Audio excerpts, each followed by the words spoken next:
right, it is 6:30. We will call the Monday, June 24, 2024 City Mayor, City Council meeting to order, please. If you could join me for the Pledge of Allegiance. I pledge allegiance to the flag of the United States of America and to the republic for which it stands, one nation, under God, indivisible, with liberty and justice for all.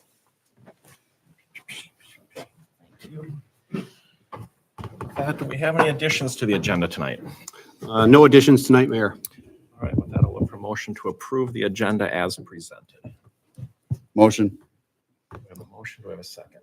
Second. Motion and a second. All in favor, say aye. Aye. Opposed, same sign. Motion carries 5-0.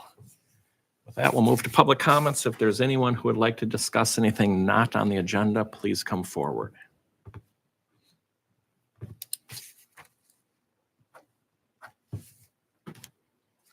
Seeing none, we'll close public comments, move to consent agenda. Is there anything on the consent agenda that needs to be pulled for further discussion? Hearing none, we'll look for a motion to approve the consent agenda as presented. Motion. Second. We have a motion, a second. All in favor, say aye. Aye. Opposed, same sign. Motion carries 5-0. That will take us to business items number 10. Consider adoption of ordinance 244, amending the zoning map to rezone properties from CI commercial industrial to R1 low density residential. Thank you, Mayor. The Planning Commission met on this last week and held the required public hearing as part of the rezone request process. And so the genesis of this is Mr. Kuski put in for a building permit application to do some expansion onto his house. And when we started digging into it and having staff review, we found that his property is currently zoned commercial and industrial. Then we also noticed that the two properties to the south are zoned commercial industry as well. And as residential is not a permitted use in a commercial industrial district, he was denied the ability to move forward and expand onto his house. The immediate next steps was looking at that. And when we look at this, so that this up here, this is the current land use zoning classification. And these are the three properties in question with Ryan's at the north side here. This snippet here is from our 2040 comprehensive plan, where you can see those exact same areas are guided for low density residential. So it made complete sense to then pursue a rezoning process. And as part of that, we have to notify all property owners within 350 feet that we were having the public hearing at the Planning Commission. We didn't receive any feedback, written or otherwise, on it. Had some people ask questions, but fielded those, and they were fine with it afterwards.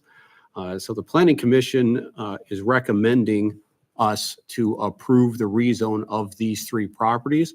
And in order for us to do that, we would need to do an ordinance amendment to the zoning code. So in front of us, we have ordinance 244, which amends the zoning map to rezone the properties as described here. Any questions on this that I can field for council? I have none. So as part of this action, then the recommendation would then be to adopt the ordinance, which then also requires Mr. Kuski to have a deed restriction placed on the property. The reason for that is there's two parcels. Want me to bring that up real quick? Two parcels involved with the project.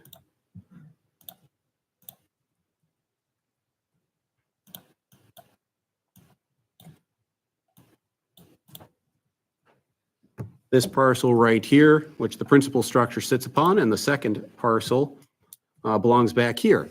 And normally what we do in a normal circumstance, we would go through a combination of these two parcels so they could become one, but they cannot be combined as is. The reason being is one of the parcel here is in one plat and the principal parcel is in another plat. And when you have two parcels in separate plats, they cannot be combined. A replatting would have to take place, but that would take quite a bit of time, 2 to 3 months to go through that process. And as Mr. Kuski would like to get going sooner rather than later on his project, the alternative we've came up with was to do a deed restriction. So a deed restriction is a legal document that would, in this specific circumstance, say that these two parcels could not be sold individually. They have to be sold together. The reason being is for his building permit, the setbacks require that we include this footage, because with just the setbacks of this, there's not enough in the rear yard to accommodate. So that then becomes the quicker tool for us to move forward with this project that Ryan wants to do. So the approval of the ordinance would then also require the condition of the deed restriction, which we've been working on through this. So we've been trying to expedite this whole process for Ryan. We've already sent the building permit application off for review. We're hoping to get that back this week. Running the rezone in tandem, since it made a lot of sense to do this for these three properties, and then also working on the deed restriction so we can get all three done in about the same time frame, so Ryan can get moving on his project. Thank you. Any other questions? So just so I understand, what does it mean that they're in two different plats? So plats, so for, you have Coldwater Crossing 8th edition, you have Coldwater Crossing 7th edition. Those are individual plats. This is to the west here is part of the Hidden Creek plat that was done for the specific area. And these are all broken up into various, I wonder if they have them. Okay, I did see that, like you talked about that, you just didn't, I didn't understand that as being a plat. Yep, so here, switch the map up, we can see a little bit better. So we have Hidden Creek here, we have Hidden Creek 2nd edition up here. So if you had a partial overlap between the two, like if somebody wanted this parcel and this parcel combined, they couldn't because they're in two different plats. Now you can go through the replat process, which creates a new plat for the two parcels, and then they can be combined. That's something we've discussed down the road, but in the interest of helping him getting his project going, the deed restriction made a lot more sense. And Brian, you're okay with that? Yes, to expedite things, but my goal is to combine the two. I told the lawyers to, what can we get going here? I mean, if we can do the combination, it's quicker, but it doesn't sound like it is, so we'll do the deed restriction and move on and keep working on the combination then too. Mm-hmm. Did the other two lots have problems becoming residential, or is it just necessary? Since we were looking at this area, if they wanted to do any sort of additions, they would run into the same problem Ryan's running into now. So the idea was do them all, since all three of them are guided for low density residential into the future. So if we do them now, that then clears the hurdle for them of any rezone issues that Ryan experienced this go around. So it solves Ryan's problem, but it also solves potential future if they wanted to do anything.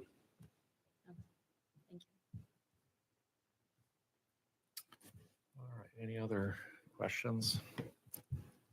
Hearing none, I'll look for a motion to approve ordinance 244, amending the zoning map to rezone properties with the condition number 1 in John Anderson's memo with deed restrictions. Motion? Second. We have a motion and a second. Any further discussion? Hearing none, all in favor say aye. Aye. Opposed, same sign. Motion carries 5-0.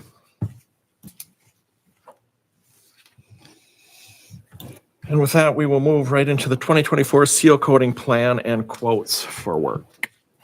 Thank you, Mayor. I'll kick it off, and I'll probably toss it over to Dave for a little bit. The Public Works Committee has been working, as they do every year, to come up with the street maintenance plan to present to council. Did a lot of work on that on the committee level, and then we brought up this seal coating plan for 2024. The seal coating would cover much of the Coldwater Crossing addition, as well as these areas outlined in what I'll just generally call the West Ridge area. So this is what has been brought up for recommendation for approval for seal coating. We have some patching work that'll occur on 7th. Crack filling will also occur as part of this work. Patching will happen, crack filling will happen, and then the seal coating will happen. So I know up on 7th, we got some patch work. I believe it was this intersection looking a bit on the rough sides. We'll be patching in there. And then we've got a couple intersections in here that we're gonna patch up a little bit before we throw the seal coat on.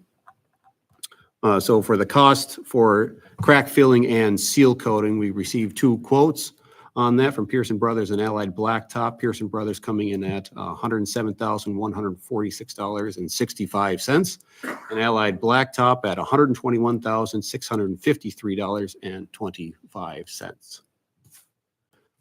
Dave, anything you want to add to that? The only thing I'd add is, just so everybody knows, we did ask, we had solicited a third quote, but we didn't get one back from that contractor, so we did reach out to 3 contractors. These were the 2 we got back. Typically, these are the 2 contractors we see that do seal coating out here. I believe Allied did the project last year, so they kind of flop back and forth depending on what's going on, where else they're working, as to who's low there. And then the only other thing to add is that I think pretty much we're caught up on seal coating, with the exception of we still have the pavements from the overlay last year in Hidden Creek and Shimcor that we'll want to do a future seal coat project on those. But otherwise, all the new pavements are sealed, and then kind of that east side area, Westridge area, that's getting the second seal coat now to extend the life of those. And then at some point, this will probably be the last seal coat for Ridge Road, 4th Street, those side roads there. We'll probably mill and overlay at some point in the future when the life of that seal coat has expired. From a financial standpoint, the streets fund, the 405 fund, has about $147,000 in it right now. We haven't received our tax settlement, either portion of it, for this year.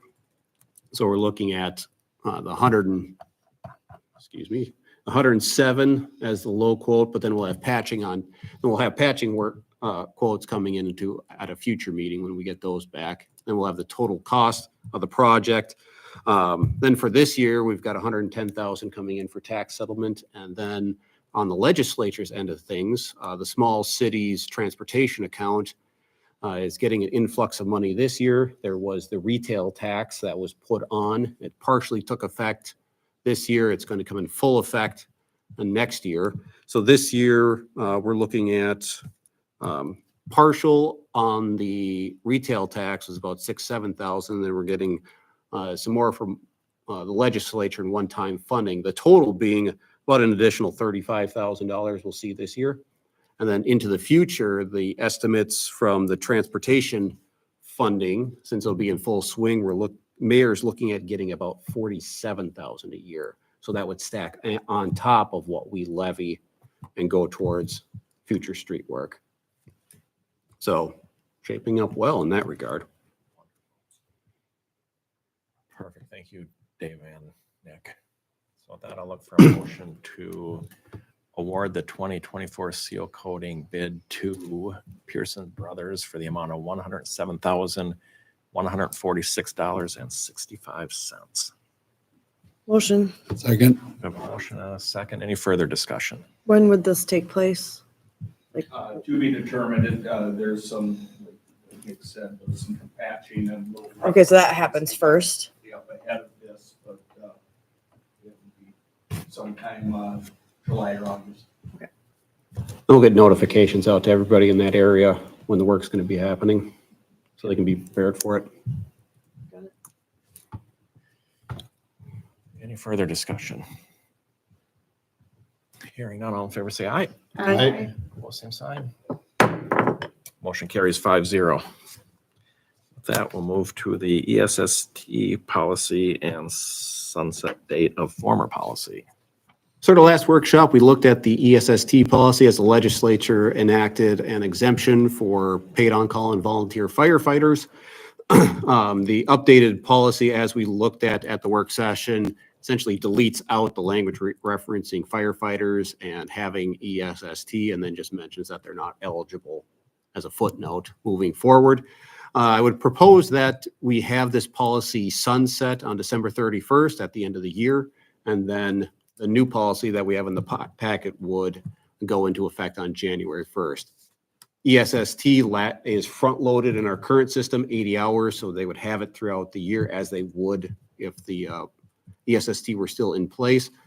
Lets it continue and sunset at the end. I don't imagine we'll have many firefighters using it, but since we didn't have a lot of guidance from the legislature on when you take that away, since there is now an exemption, the safe bet is just let it ride for the rest of the year, and then start of the new year, the 80 hours would get wiped anyway if ESST were still in place. So 80 gets wiped and they just gets re-added at the start of the year. In this circumstance, the new policy goes into effect and it just gets wiped and doesn't come back. Essentially going back to the way things were. Perfect. Any questions? With that, then I'll look for a motion to approve the earn sick and safe time policy to go in effect January 1st of 2025. Yes. Motion. We have a motion Second. and a second. Any further discussion? Hearing none, all in favor say aye. Aye. Opposed, same sign.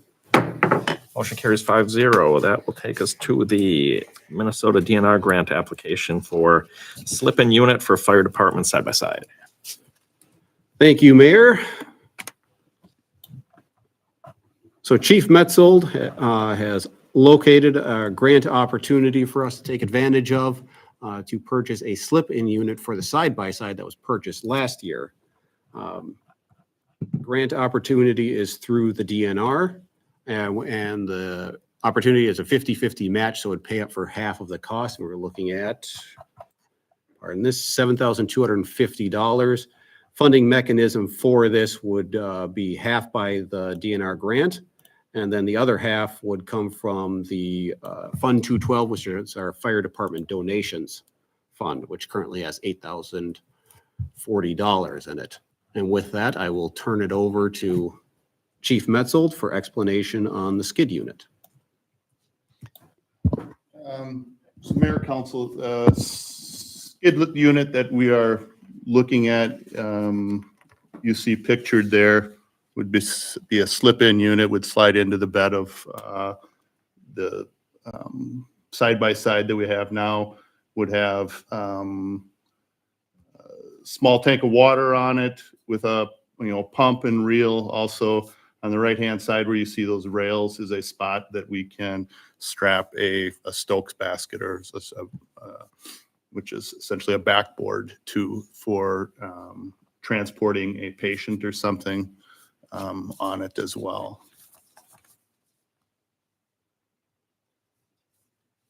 Any questions for Chief Metzold?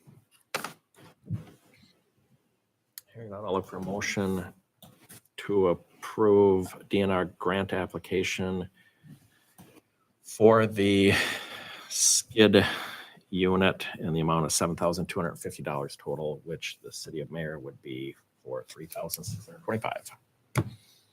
Motion. We have a motion. Do we have a second? Second. Motion, a second. Any further discussion?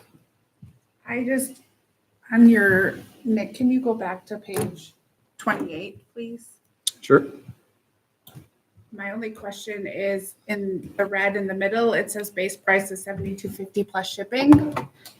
That the price I have got is including the Okay, shipping. perfect. I just want to make sure we don't make a Yep. motion and then Correct. something happens. Good. So, Got it. thank you. Mhm. Any further discussion? Hearing none, all in favor say aye. Aye. Opposed, same sign. Motion carries 5-0. Thank you, Andy. Thanks for researching this. It looks like a great unit. So with that, we'll move to council reports. Councilmember Wagner has report on. I have nothing. Councilmember Fausch, anything to report on? I have nothing. Councilmember Halt, anything to report on? Sounds like we got quite a few applications for the EDA grant program, I got about a dozen of them. so that's awesome. I'm going to be vetting those before our EDA meeting is going to be on the 15th. I'm going to be vetting those a bit. If we need additional information from applicants, I'll make sure I solicit those so we come forward with the complete applications for EDA review, and hopefully we can make awards that night. Sweet. Councilmember McNeil, anything? Just planning commission, and we talked about what we talked about in this meeting. Perfect. And I have nothing to report on. I just want to thank all the election judges who volunteered to help us out for this year. It was a great list, and we appreciate them helping out. So with that, I'll look for a motion to adjourn. Motion. Second. We have a motion, a second. All in favor, say aye. Aye. Opposed, same sign. We are adjourned.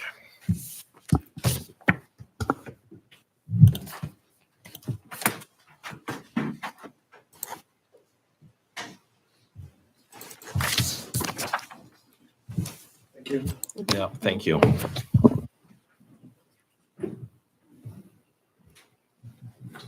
So with that, we will be moving into a work session, which will be a closed session to discuss labor negotiations. Yeah, thanks.